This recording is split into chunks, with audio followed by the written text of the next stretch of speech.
Hello, and welcome to another episode of Reading Reddit with Amber. Today I have another batch of stories for you from r/Am I the Jerk.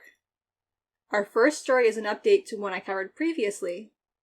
If you haven't seen that video yet, I'd recommend watching it first so you can better understand the situation. I provide a link to that video in the description box below. Our first story is the update to Am I the Jerk for refusing to sell the place I bought with stripper money? Quick recap on my first post. I spent several years working as a stripper, at the end of which I was able to buy my own flat. I'd been with my boyfriend for about 18 months, and I'm currently around 3 months pregnant. With the news of the baby incoming, my boyfriend said he wanted me to sell my place so we could use the money to get a new place together, and when I refused, he called me irrational. I thought I was the jerk because of that, plus my sister sided with him. Now for the update, because a lot of people asked for one. First off, I dumped him. He initially said he doesn't want to be a parent if we're not a couple, but earlier this week he told me he wants majority custody, so not only does he have to not pay child support, but if he gets majority, then I end up paying him. He actually said that was his reasoning. He also runs his own startup, and admitted the startup is basically done for, and he was hoping that when I sold my place, I could also put a cash injection into his business with the money, so basically, this was all about money for him, and I have extensive documentation of all of this. There's going to be a legal case, but I've gotten legal advice, and it looks like I'll be able to get sole custody, which is what I intend to go for. In the last couple of weeks, my sister has doubled down and is trying to get me to fix things with my ex because, quote, a baby should have a complete family. So I've not been involving her in my pregnancy, which she is furious about. She also told our parents, which I am furious about. So we're not speaking right now. I also want to say thank you to everyone who commented on my first post. When I first posted, between my boyfriend and my sister, I was genuinely convinced I was in the wrong, so to have such an overwhelmingly supportive response really helped me realize that I shouldn't doubt myself so much, and with that realization, plus everything going on right now, I've decided to go to therapy, which I will be starting next week. All in all, the outcome of this is probably going to be me being a single mother in the flat I own, and honestly, pretty decent outcome. That guy sounds like a total jerk, and I'm glad OP got out of a relationship with him. Kids can thrive in a loving single-parent home, and there's nothing wrong with that. 2 parents isn't always better, especially if one of the parents is a major jerk like this guy is. Sounds like he's not interested in the kid at all, just the money he could get from having a kid. Best wishes to OP on her journey into parenthood. Our next story is, Am I the Jerk for bringing a baby to class? Hi, please let me know because I'm honestly not sure. For context, my university is completely online, I'm a male, and I'm 20 years old. Okay, last week a family emergency happened, and it required my aunt and uncle to leave their house at late night. I live close to them, and they have a baby that's less than a year old, so they called my parents to tell them about the emergency, and then called me.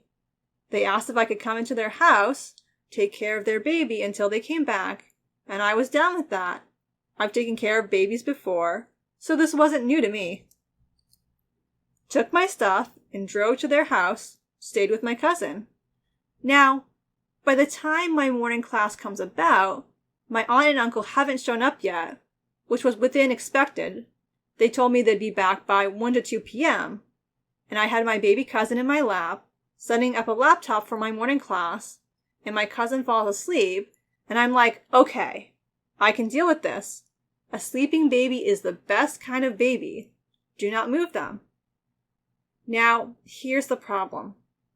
I had a presentation to do, and so my video is off as I'm preparing to give it, and the professor goes, OP, please turn on your camera. I have a sleeping baby right now, so is that okay with you? A sleeping baby? Yeah, there was a family emergency, so my cousin's asleep on me right now. I don't want to say the details in class, but I can email you after class and supply any proof you need. It's fine, please turn on your camera. So I do, and my cousin is asleep, and I give the entire presentation, and I'm really proud of how it went, because I think I did really well. And I answer all questions, and my cousin doesn't wake up. Like, this is the best case scenario.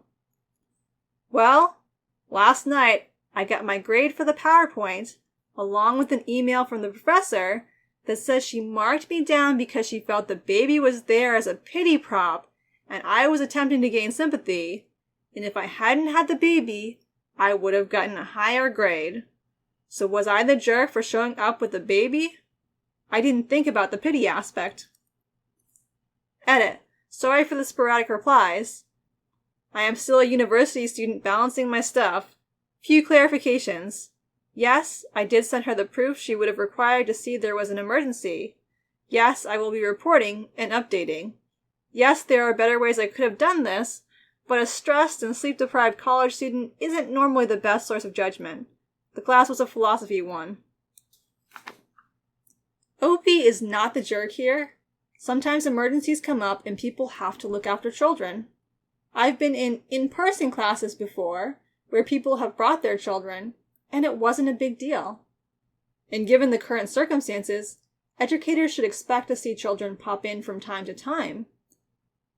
I know OP isn't a parent himself, but it's attitudes like that professor's that make it harder for parents to finish school. I worked as a TA teaching university classes for many years. While I didn't have anyone bring a child to class, I'm pretty sure if I did, my thought process would be more along the lines of, wow, it must be hard to juggle school and parenting and not, clearly, this is a ploy for a higher grade. Our next story is, am I the jerk for yelling at my fiance for giving my dog away? My best friend Kelly passed away 2 years ago. We were both childhood friends. She adopted her dog Leo 7 years ago, and we became attached to him, and he was the bond that made our friendship stronger. When she passed away, I took him in a few months after she passed, and it felt like she was there every time he runs in or cuddles with me. I recently moved in with my fiance. He lives out of town, and brought Leo in with me. I could sense that my fiance didn't feel comfortable with having Leo live with us. He sat with me and asked if we could offer him up for adoption, since I had been busy with college and he was busy working. I told him the story behind taking Leo in, and he sort of dropped it. During the last couple of weeks, I was visiting my parents and asked my fiance to take care of him while I was away. He said okay. I called every night to check on Leo, and I could hear him bark in the background, but a few days later, he stopped. My fiance told me he was outside. I came back, and I noticed Leo was gone.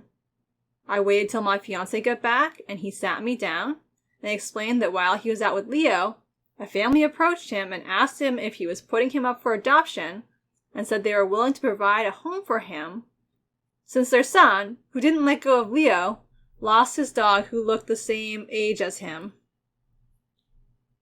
He said he felt sorry for the kid and decided to give them Leo. I was in shock. I lost it and yelled at him that it wasn't his place because Leo was mine. He lashed out saying I was hurting his feelings and overreacting. I told him he needed to get him back. He just gave me their number and told me to handle it. I've had a hard time trying to get him back, and I did eventually. I packed up and moved back with my parents. My fiance is calling and apologizing, then saying that he can no longer pay for rent on his own. I didn't reply. My family say I should forgive him and get over it, but I just couldn't. I feel heavy and unable to even talk to him anymore. Opie is absolutely not the jerk here. Leo is her dog. Her boyfriend had no right to give him away, and the way he responded to the situation by saying that she was overreacting and whatnot shows how lousy a partner he is. He even basically admits that he wants Opie back for her rent money. I hope Opie follows her gut and stays away from him, because his behavior is inexcusable. Our next story is, Am I the jerk for making a dinner my husband does not love? My husband does not like soups or stews, so I rarely make them. I love them, and we haven't had one in months. Today I wanted to make something quick with what I had on hand. I was craving soup. I made a ground beef, rice, and vegetable soup. My teenagers loved it and ate 2 bowls apiece. My husband, on the other hand, was upset and pouting about it. He would not even try it at first, saying he wasn't hungry. Then he took a few bites and left it on the table. He thinks I am inconsiderate for making something he doesn't like. I think that it is rude to complain about a meal someone else makes for you. I do the bulk of the cooking and often make things I know he will love, even though I'm not crazy about them, like shrimp. Am I the jerk for making something I love once in a while? I'm going to say that OP is not the jerk here. When you have 4 people in a household with their own preferences and tastes, you're bound to run into situations where someone is less than psyched for dinner. OP shouldn't have to swear off a meal she and her children love because her husband doesn't like it.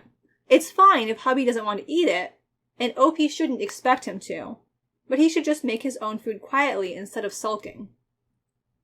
Our final story for the day is, am I the jerk for telling the principal that his punishment was dumb and taking my daughter out for a fun day instead? This happened last year before the world fell apart, just asking out of boredom. My daughter was in the 2nd grade. She was in class and suddenly felt like she was going to throw up, so she tried to run to the bathroom. She didn't make it and threw up in the hallway. However, she was sent to the office for running out of class without permission. The principal called me about this and I had to come in. He told me that she was being punished and was losing her privileges to go on the field trip next week. I told him that was insane, considering she did it because she was trying to keep from making a mess, and she's 7. She made a snap judgment that I think most people would make. On top of that, they sent her to the principal instead of the nurse. He refused to change the decision, so I took my daughter out of school for the last 2 days of the week. Since she was missing the field trip, I wanted her to have as much fun as possible, so we went to an amusement park, the movies, and to paint pottery. She told her father about this during his visitation time, and he got very angry at me for undermining the principal. Am I the jerk? I'm going to say that OP is not the jerk here. Some schools go way too overboard with policing children's behavior, and this is a prime example. Banning a child from going on a field trip because she was trying not to throw up in class is completely absurd. Sometimes schools make bad calls, and it's important to support children when they are being treated unjustly. Those are all the stories I have for you for today. I hope you enjoyed this video. If you did, consider giving it a like or letting me know in the comments. I post new videos twice a week, funny or outrageous ones on Wednesdays and spooky ones on Sundays. Thanks for watching, and have a great day.